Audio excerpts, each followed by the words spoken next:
थाना अंतर्गत शिवपुर गांव में एक किसान के घर में अचानक आग लग जाने से घर में रखे धान और बिचाली जलकर खाक हो गए। घटना बीते रविवार की है।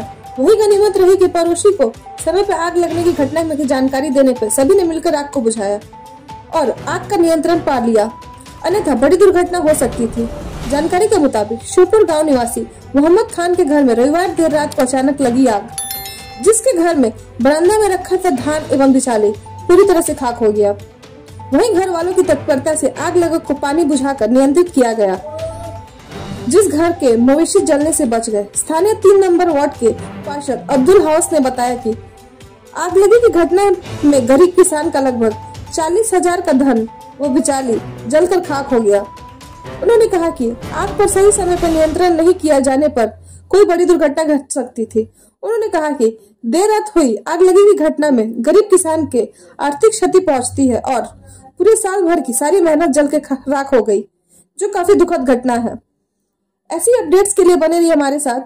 ब्यूरो रिपोर्ट, न्यूज गुरु বাড়ির পাশে বাড়ি বললেন যে আপনার খামারে আগুন লেগেছে ধানে।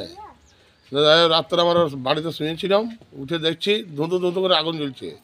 আসছে তো অর্ধেকের অপর জ্বলে গেছে, পুরাটাই জ্বলে গেল। তারপরে আমার পানি কলসিত করে ছেলে মেয়ে নিয়ে পানিতে ভর্তি করে বিলেবাজি নিয়ে পুরোটা দেখছি না, একদম পুড়ে ইয়ে হয়ে গেল। আমার এখানে মহিষ আছে, গাড়া গরু আছে, এইখানে মনে করেন গরু কাড়া আমার সব পুড়ে যেত নালি বাইরে। এমনি 35-40 হাজার সেই হবে। আপনার নামটা কি হলো? খান মোহাম্মদ স্যার।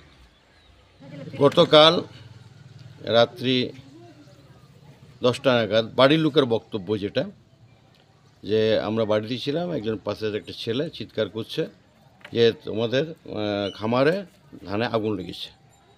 তারপর তারা ছুটে এসেছে, এসে প্রতিবেশী 2-4 জন বা তারা সকলে মিলে সামনে পুকুর আছে, পুকুর থেকে জল নিয়ে এসে নেবানোর চেষ্টা করেছে, কিন্তু ততক্ষণে যতক্ষণ ওরা দেখেছে 75% ধান জ্বলে গেছে।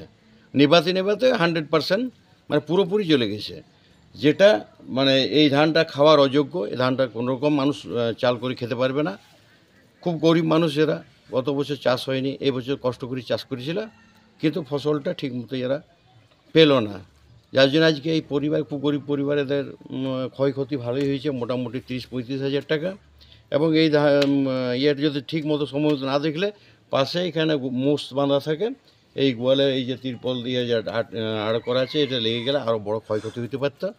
হ্যাঁ, তাই আজকে এই পরিবারটা যাতে সরকারি কিছু সাহায্য পাই, সেই আপনাদের চ্যানেলের মাধ্যমে আমি একজন স্থানীয় বাসিন্দা এবং 3 নম্বর ওয়ার্ড কাউন্সিলর হিসাবে আবেদন রাখছি। আব্দুল হাউস, স্থানীয় বাসিন্দা, ওয়ার্ড নম্বর 3 কাউন্সিলর।